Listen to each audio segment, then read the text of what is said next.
Hello everyone, in this video I'll be ranking all of the heavy crossbow weapons in Baldur's Gate 3 on a tier list. So, heavy crossbows deal 1d10 damage, and there's some that have some pretty nice benefits that apply to you even when you're not using the crossbow. So I'll be covering all of that in this video, starting off first with just the regular old heavy crossbow. Now this doesn't have anything special to it, so we're just going to go into the roleplay tier because it's just as basic as they come, and all the other ones have better benefits. But next we got I'm starting with one of the end ones, we got the Hellfire Engine crossbow. So you can get this in Act 3.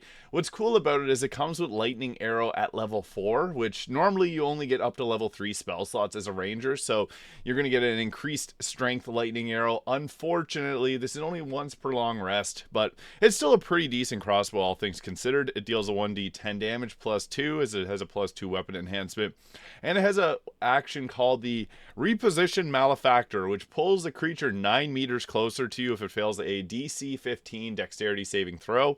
What's nice about that is if you position yourself right, you can actually pull someone like off of a cliff and just end them right there. So there are some useful things that you can get out of this. However, it's so late in Act 3 that you're not going to get to use it for many of the fights earlier in the game that you may get a better benefit from. So for that, I will still put it up in the A tier because getting Lightning Arrow at level 4 is nice. However, once per long rest kind of sucks. It should be on a short rest since you have to go through you have to make this crossbow with different pieces. You got to put it together. So it requires a Steel Watcher arm, the blueprint, and a targeting module. So yeah, not the best, but also not the worst. Still a very good one. But again, very late in the game, you'll get this weapon. So next we got ourselves this is the crossbow of Arcane Force. So this has the arcane ammunition. You can infuse your crossbow bolts to deal an additional 1d4 of force damage. This is a bonus action to apply that extra damage. It has a +1 weapon enhancement, so that's pretty good all things considered. You can also use brace on this like every other heavy crossbow. So all heavy crossbows have piercing shot and brace. Brace uses your movement speed to roll damage twice and take the highest result, which ends up being a little bit of a boost to the damage. But yeah, the ability to add 1d4 of force damage is quite good. And I would say this on a fighter actually is quite nice, as you get that additional 1d4. It can be a potential 12 extra force damage, and force is one of the best damage types in the game. So I would say this is probably, since you get it early in Act 1, I would say it's probably like an A tier, but it will fall off compared to some other ones. So I might just put it in the B tier because, yeah, it just has it does have a benefit, but it does kind of fall off a little bit quicker than the others. And I guess that this one is actually this one. My bad. The appearance was wrong. Next, we got Gandels Aspiration. Now, this is actually a really good one because of one main reason. So this will give you advantage against monstrosity type enemies. Now, what's cool about this is you can just equip this and not even use it, and it's going to give you that benefit to any type of attack. So melee attacks will get that advantage, so that can set up your rogue sneak attacks. It's really good, and spell attacks will also have advantage on them. So this could even be placed on, like, if you play as a draconic sorcerer and you're using Scorching Ray often, you're going to have advantage against monstrosities, which there's quite a few monstrosity type enemies. It's kind of a catch-all for all the weird and wacky enemies in this game. But it also has Sacred Munitions as a bonus action. You can infuse your crossbow with holy energy, and for the rest of your turn, range weapon attacks inflict turned against the undead. So I'd have to say this one's actually S tier. +1 weapon enhancement's nice, but the fact that you can get advantage on monstrosity type enemies on your main hand melee weapons and your spell attack rolls is absolutely so good. So I'd have to say this is S tier. The Gandels Aspiration, very solid choice if you want to buff up your characters without having to use a crossbow. So I like those weapons that you can just place on a character and get the benefits from. It's kind of a nice little extra benefit. Next we got, this is the Githyanki crossbow. It's got a +1 weapon enhancement, nothing else special, so 1d10 +1. Not as good as some of the others on here that do come with benefits, so I'll put it in the C tier, and we're now perfectly balanced as all things should be, as in the words of Thanos. But next we got heavy crossbow +1, same deal.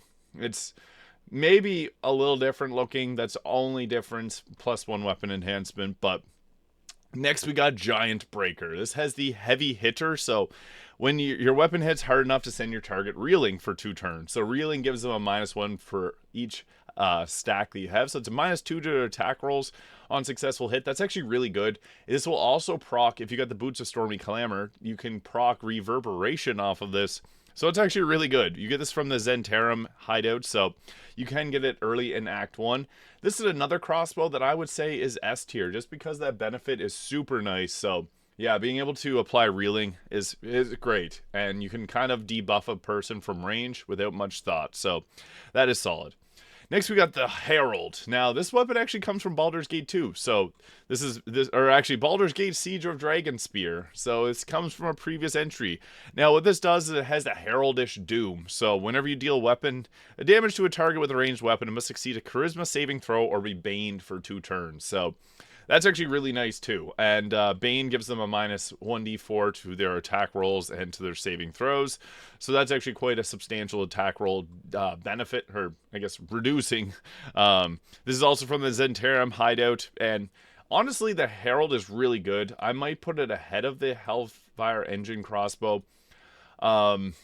Yeah, it's tough because the other one's going to send the target reeling for 2 turns, whereas this, they have to succeed a charisma saving throw or they become baned. Baned is obviously better, but Bane could also just be a -1 to attack rolls, whereas getting a -2 guaranteed, I think is slightly better, but the Herald is still extremely good, so I'm going to put it at the top of the A tier. Could potentially go S tier compared to the others on this list. Next, we got the long arm of the Grrr. So this gives you an additional 1d4 bonus to attack and damage rolls against undead targets. Now, one major flaw with this. That sounds really good, right? Being able to get an additional damage die on undead attacks and an attack roll. Now, you get this late in Act 3, and you're not going to see many undead at that point.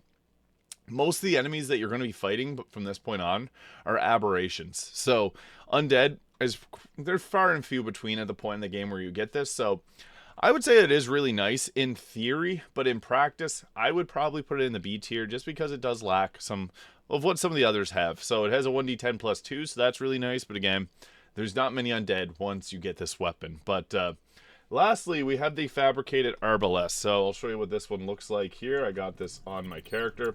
Pretty big beefy looking one, but basically what this gives, you get it from Gortash. So again, another one that's gotten late in Act 3. So this deals 1d10 plus 7 there. I guess I got the strength potion active. Plus 2 piercing damage. I have the gloves on, and it has illuminating shot and dazzling ray. So these are 2 of the biggest benefits. So illuminating shot, it does a 1d4 piercing damage and inflicts 1 turn of radiating orb. This is a bonus action, and actually a really nice bonus action. So you can just like pick away at someone, give them a -1 to their attack rolls. It also looks really cool too. So that is a nice benefit of the illuminating shot, is you can apply a -1 radiating orb. It's fixed to deal a 1d4 piercing damage and doesn't benefit from most ways you can benefit this. But the thing is, this you can continually cast. Like as you can see there, I can continue to shoot away with this this ball of light. So yeah, it's actually pretty solid, all things considered. It doesn't deal the most damage, but it applies radiating orb for a -1 to attack rolls. And then we also get Dazzling Ray, which is like a weaker sunbeam. Unleash a beam of brilliant light that blinds all creatures.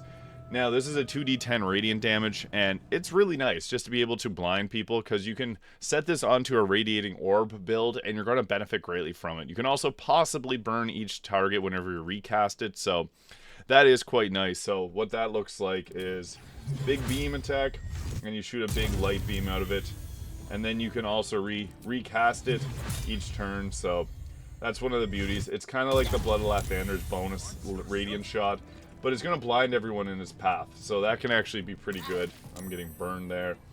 Being able to blind people is nice, but it's uses a concentration similar to like Call Lightning, so you can continually re-channel your concentration there, even though it's not. This is like a concentration for non-casters. It also uses your spell DC versus your weapon action DC, because it does not invoke a weapon or an attack roll, so this is purely just like spell based. Some save, some will fail. So if you have a good spellcasting modifier, this will land better. So this is one that might actually be better on like a caster, because it'll give them something to use their bonus action on, and they can use this as well and get a bit of a benefit. It has a hidden DC 14 Constitution saving throw whenever you cast it. So that's why I got burned there. That's one of the downsides. We lost our concentration on it, so this is once per short rest, and then you can continually call it. It's actually quite nice. You take the 1d4 fire damage whenever you cast this. The only issue is that fire can actually break your concentration. I still think this is a really fun crossbow to use. The 1d10 plus 2 damage is nice, but getting all those extra benefits is fun. So I may just throw this up in the S tier because it gives a bonus action. Maybe S to high A tier. Gives you an extra use for your bonus action, which can be a nice thing for some sorcerers. And it also uses your spellcasting modifier for Dazzling Ray. So yeah, that's a pretty solid one overall, but there it is. That is the best heavy crossbows ranked in Baldur's Gate 3 on a tier list. If you found this video useful, please hit that subscribe button below. Thank you so much for watching, and I'll see you all in the next video.